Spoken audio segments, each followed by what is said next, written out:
Regina Amelia. Hadir, Bu. Oke, hadir semua ya. Sebelum kita memasuki materi pembelajaran hari ini, kita SBD dulu ya bersama-sama. Oke, Bu. SBD-nya seperti ini, dicontohkan dulu. Tepuk semangat. Semangat. Bisa ya? Bisa. Ayo bareng-bareng berdiri dulu. Tepuk semangat. Semangat.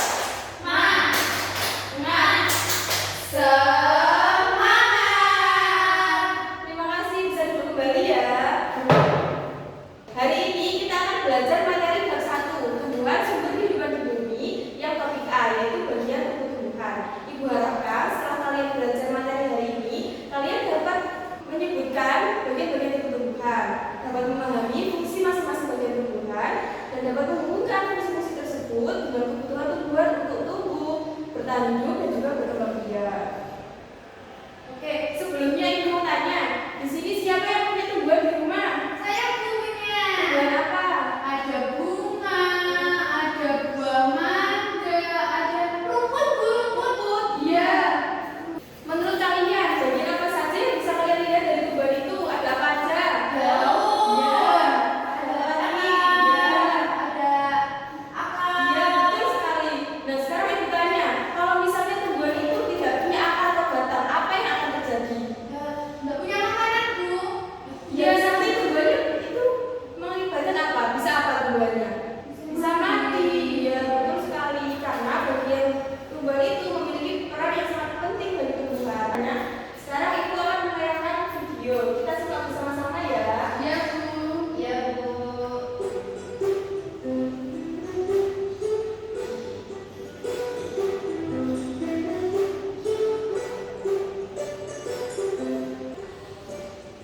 Tumbuh-tumbuhan terdiri atas beberapa bagian, antara lain akar, batang, daun, bunga, buah, dan biji. Setiap bagian tumbuhan memiliki fungsi yang menunjang kelangsungan hidup tumbuhan. Berikut ini adalah bagian-bagian tumbuhan beserta fungsinya.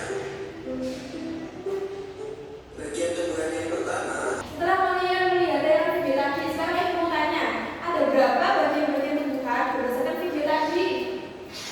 Bunga. Iya, betul sekali. Sekarang coba sebutkan apa aja. Yang pertama, Batang, daun, buah, terus bunga, biji, akar.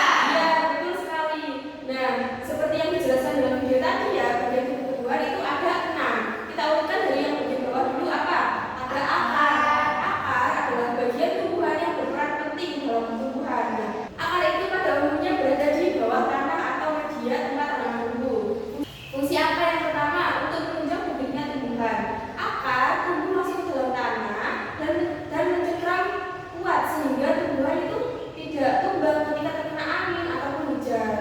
Fungsi yang kedua, menyerap air dan zat mineral dari dalam tanah. Zat-zat ini itu sangat berperan penting untuk tumbuhan itu tumbuh dan juga sangat dibutuhkan dalam proses tumbuhan untuk fotosintesis. Fungsi yang ketiga, akar juga bisa berfungsi sebagai tempat penyimpan cadangan makanan, misalnya seperti pada buah wortel ataupun kentang. Kemudian bagian yang kedua yaitu batang. Batang pada tumbuhan adalah bagian yang biasanya tumbuh ke atas. Batang pada tumbuhan itu merupakan tempat tumbuhnya ranting. Nah, fungsi batang yang pertama untuk menopang tumbuhan sehingga tumbuhan itu dapat berdiri dengan tegak. Yang kedua, batang itu berfungsi sebagai pengangkut air dan zat mineral dari akar menuju ke daun, kemudian menyalurkan hasil fotosintesis dari daun ke seluruh tubuh tumbuhan. Fungsi yang ketiga, batang itu berfungsi sebagai tempat melekatnya daun, bunga, dan juga buah. Jadi, batang itu berfungsi untuk melekatkan bagian-bagian tumbuhan yang lainnya ya. Fungsi yang keempat yaitu sebagai tempat penyimpanan cadangan makanan. Nah, batang juga dapat berfungsi sebagai tempat penyimpanan cadangan makanan, misalnya pada tumbuhan kelaramban dan juga sapu. Kemudian bagian yang ketiga itu adalah daun. Daun merupakan tempat terjadinya proses fotosintesis. Nah, dalam daun ini terdapat zat hijau daun yang disebut klorofil.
Kemudian untuk kegiatan kedua itu kalian menentukan hubungan antara fungsi dan kebutuhan tumbuhan. Jadi nanti kalian diskusi dengan kelompoknya masing-masing untuk mengisi tabel-tabel ini. Paham? Paham, Bu. Sekarang kalian buka RKPD yang kegiatan 1 ya. Di sini tugasnya adalah membuat mapping bagian tubuh tumbuhan dan fungsinya. Nah, di sini tertulis alat dan bahan dan juga langkah-langkah pembuatannya. Alat dan bahannya kalian amati dulu ya. Di sini tertulis ada kertas manila, atau karton,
Gimana? Bener